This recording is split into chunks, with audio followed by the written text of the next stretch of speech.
Hola, hoy hablaremos de la economía mexicana en su laberinto neoliberal. Este es un artículo de José Luis Calva, donde podemos analizar las políticas económicas aplicadas durante el periodo de 1983 a 2018. Contrastaremos los instrumentos políticos usados en esta estrategia versus las estrategias de desarrollo económico usadas en el periodo de 1935 a 1982, ya que durante el periodo del 35 al 82, el PIB en México creció 6.14% anualmente, mientras que en el periodo neoliberal del 83 al 2018 solo creció a razón del 2.13% anual. Por último, después de haber revisado toda esta información, haremos una comparación entre la estrategia neoliberal usada en México, de nuevo entre los años 1983 y 2018, contra la estrategia heterodoxa usada por China en el mismo periodo de tiempo, la cual ha traído resultados más que gratificantes a la nación oriental. Solo como un dato rápido antes de empezar todo el análisis, hoy por hoy la economía es 10 veces más grande que la mexicana gracias a las políticas que veremos en un momento. Pero bueno, vamos a empezar. Primero hay que remontarnos al periodo de 1935 a 1982. Como sabemos, en este periodo de tiempo, México implementó una estrategia de desarrollo económico liderada por el Estado, con un modelo heterodoxo centrado en la inversión pública, en la protección industrial y la redistribución del ingreso.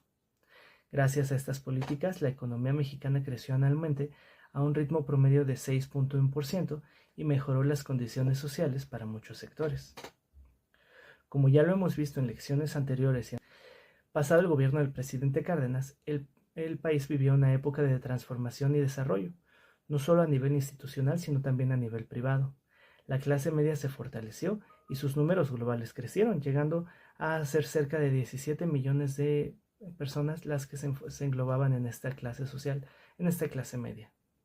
Los centros educativos, como el Instituto Politécnico Nacional, se encargaron de educar a profesionistas que se especializaron en el ramo de la construcción, la vivienda pública, el desarrollo agrario y la salud.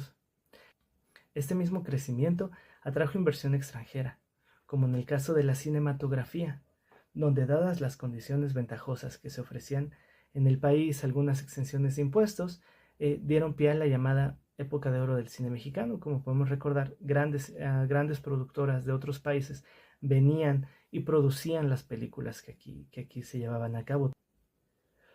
Pero a partir de los años 80, México adoptó un cambio radical en sus políticas económicas.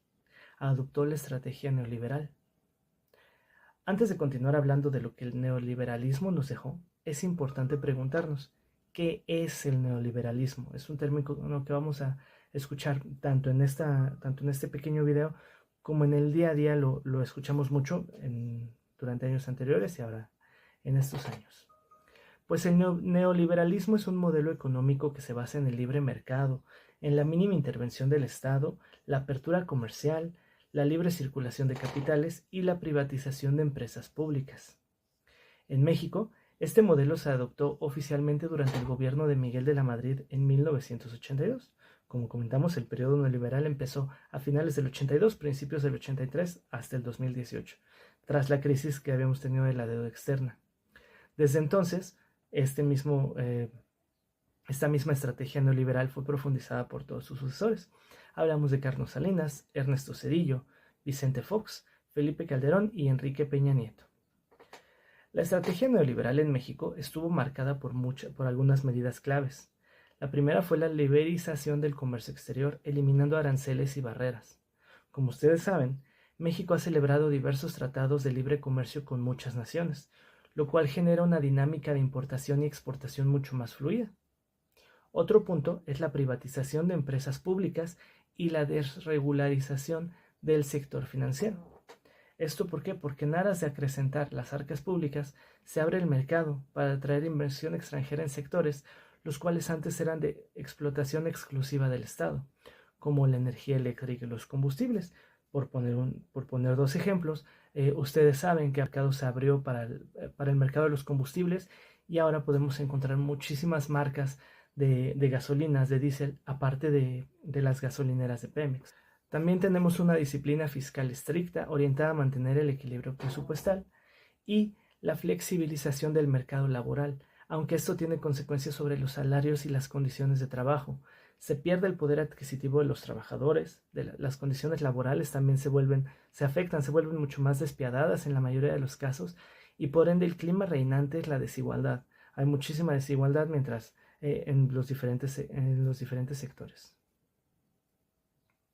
Otro es la flexibilización del mercado laboral, con consecuencias sobre los salarios y las condiciones de trabajo.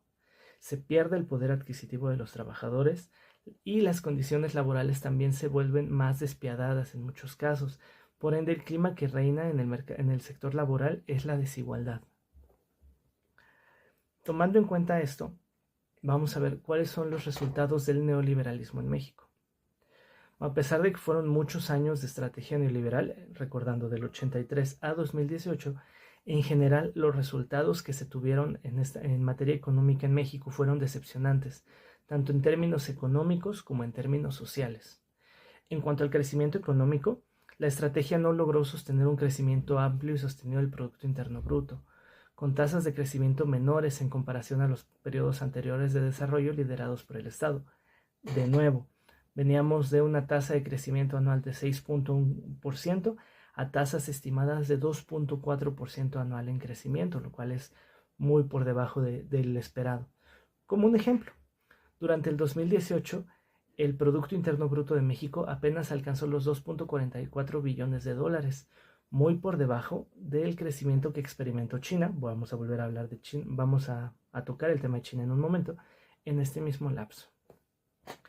En el ámbito social, la estrategia no logró reducir las desigualdades ni mejorar significativamente la distribución del ingreso.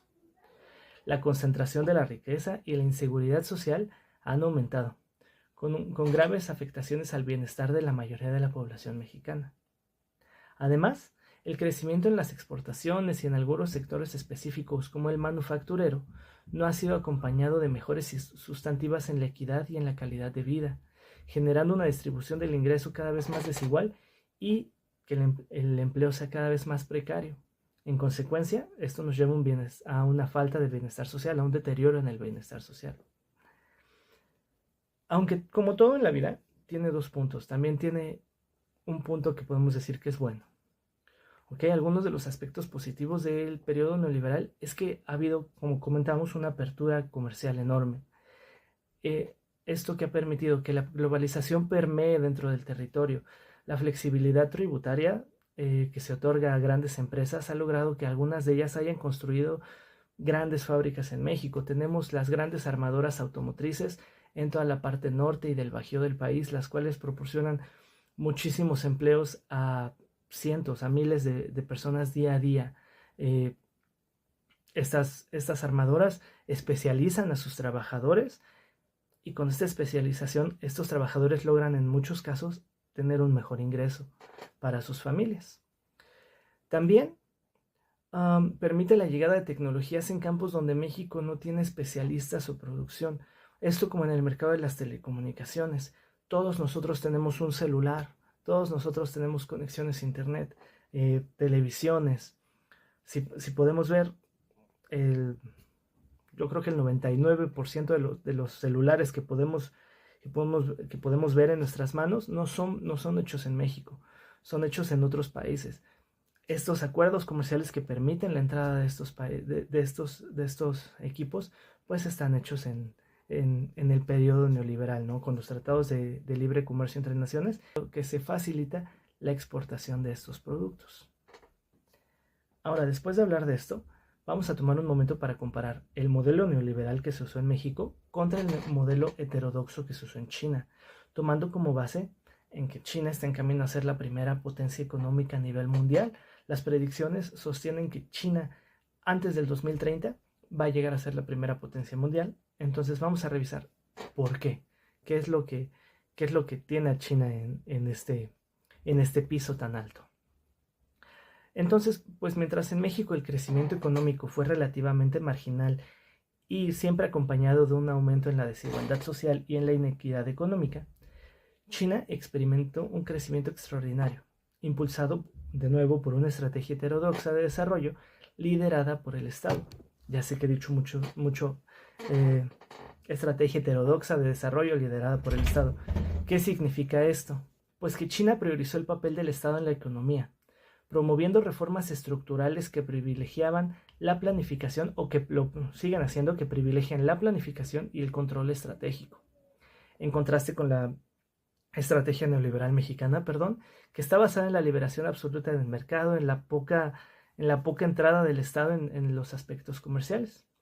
Este enfoque permite a China no solo crecer rápidamente, sino también distribuir los beneficios de manera más equitativa y estructurar un desarrollo industrial más sostenido y dirigido. Incluso en estos tiempos, que las redes sociales nos dejan ver todo el mundo, China ha apostado por mostrarnos qué es China hoy en día.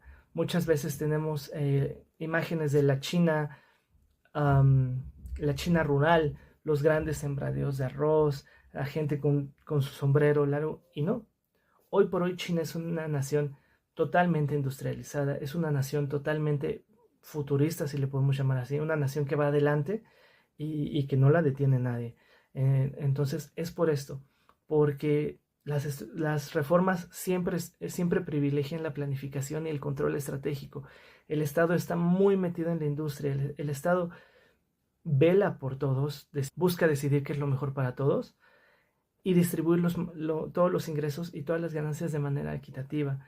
Sí, seguimos viendo en China desigualdad, eso lo vamos a ver en todo el mundo. Sin embargo, la distribución de la riqueza es más equitativa en China. En particular, si nos vamos a los datos duros, China logró elevar su Producto Interno Bruto per cápita de 1983 al 2018 en un 1912.9%. Esto es, pues si comparamos el 6%, el 2%, pensar que en este periodo de tiempo en conjunto el Producto Interno Bruto crece 1912% es increíble. La tasa de crecimiento anual está en 8.7%, alcanzando en este periodo una expansión mucho menor, diametralmente mayor que la que vemos en México, y reduciendo, como ya lo habíamos hablado, reduciendo notablemente las desigualdades.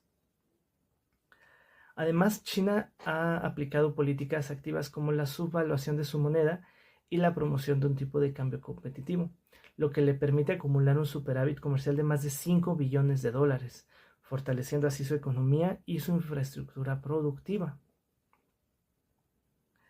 Este éxito, como ya lo hemos hablado, se ve reflejado en la mejora de las condiciones sociales y laborales, aunque también sigue planteando algunos retos por la desigualdad de las zonas más alejadas a los centros industriales y económicos y la concentración de las riquezas.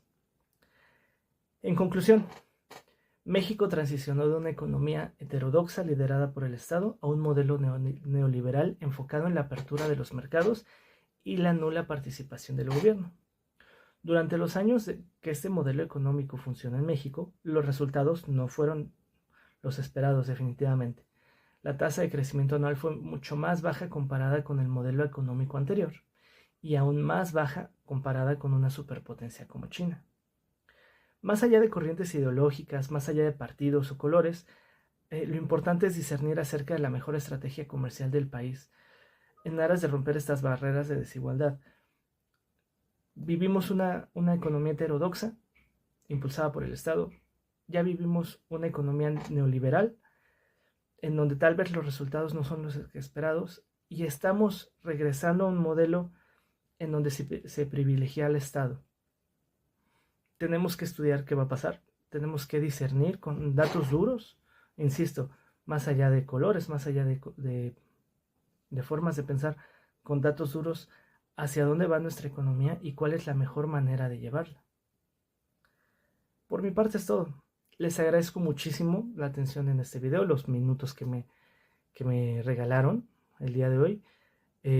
Y pues nada, espero su retroalimentación. De verdad agradezco mucho cada una de ellas y con mucho gusto la leeré y la tomaré de mejor forma. Espero que tengan una excelente tarde y pues nos seguimos viendo. Cuídense mucho, que estén muy bien y hasta luego.